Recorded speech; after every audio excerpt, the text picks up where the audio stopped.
Hello, everyone, and welcome back to The Parent Solution.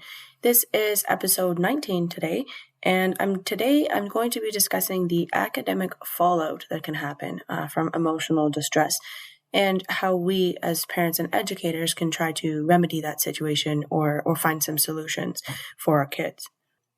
It is a well-known scientific fact that children and people in general really do not learn when they're in a state of trauma or distress, or shock. And so it goes without saying that people also do not learn in an environment that is traumatic or stressful. Somebody told me not too long ago, someone that I really do look up to quite a bit, and she told me not too long ago that people do not learn when they're in this state of imbalance or stress or trauma. Which I knew, but she then expounded upon that and she said that the brain is literally incapable, quite literally incapable of taking in new information when it is in such a state. So I definitely have kept this thought first in my mind when I've been teaching. It's something that I've always sort of subconsciously known, but I've never really put into words before. You might say it's a gut feeling of a child that is not feeling learning or just is not getting this concept, in which case we usually have a conversation about what is going on underneath the surface. So how does this idea of brain shutdown, if you want to call it that, relate to our children and their learning? Well, over the last 2 years, children, particularly those who have been within the public schooling system, they've been socially conditioned for disappointment after disappointment, for letdown after letdown.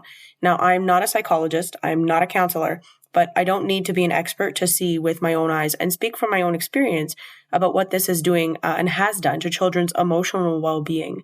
You cannot repeatedly tell children that they are socially responsible for the world's health problems and expect it not to take a toll on them. You cannot repeatedly make children feel psychologically as though they are villains of a sort because they choose to exercise their bodily autonomy and expect that not to affect them psychologically. You cannot shut children out of their social circles and extracurricular activities because of a medical choice they're making and expect that they're not going to internalize that in a negative way. A lot of children are drained. A lot of them are tired. A lot of them are confused. They have all these conflicting ideas and things that are constantly being pushed on them or told to them as facts, when a lot of these things and ideas are not actually facts at all. And a lot of them have no energy or excitement over hardly anything anymore, because what's the point of getting excited when it will probably just get canceled? So children are resilient, yes, but that doesn't mean that the goal is to see how much they can handle.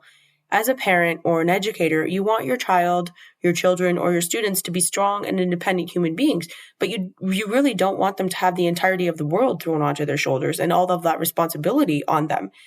You have to remember that we as adults, we should be able to handle a lot more emotionally and mentally than our children can, simply because we should have the appropriate toolkit to deal with those sorts of issues and to be able to support ourselves.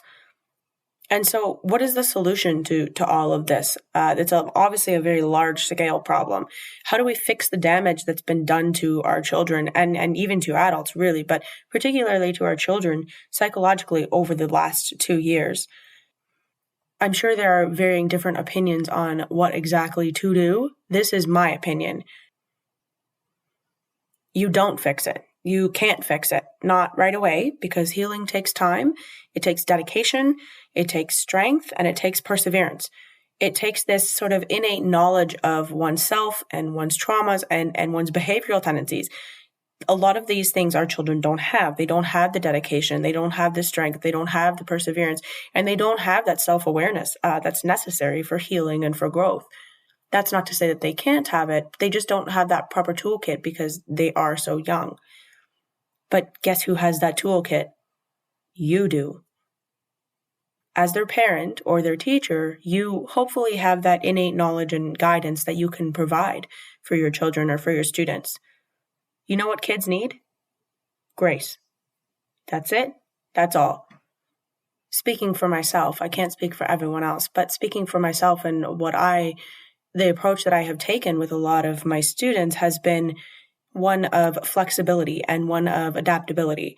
If one of my kids is not feeling learning that day, we'll have a conversation about why. It varies from child to child, but oftentimes it's an emotional challenge of sorts, or something has happened that's really upset them. And sometimes, that means that we are cutting sessions short by 15 to 20 minutes. Sometimes that means that there's no homework. Sometimes that means we just sit and chat for 15 minutes or 20 minutes or half an hour.